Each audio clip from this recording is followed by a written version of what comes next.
अस्सलाम वालेकुम, आप देख रहे हैं पीए न्यूज एचडी और मैं हूं आपके होस्ट सादिया बतूल।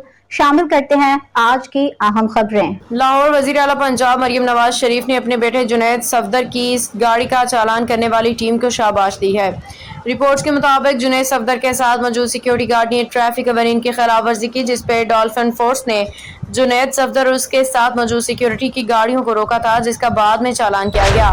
वजीर आला पंजाब मरियम नवाज ने जुनैद सफदर का चालान करने वाली डॉल्फिन पुलिस टीम की इंचार्ज शाह जेब, एहलकार परवेज हैदर और मुजाहिद को शाबाश दी। कहा कि कानून सबके लिए बराबर है, चाहे वो कोई भी हो।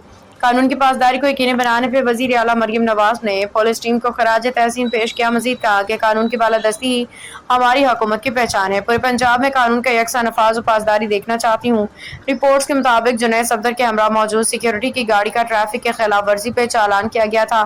जुनैद सफदर को भी पुलिस टीम की जानिब से रोका गया था, जिसपे मरियम नवाज ने पुलिस टीम को शाबाश दी है।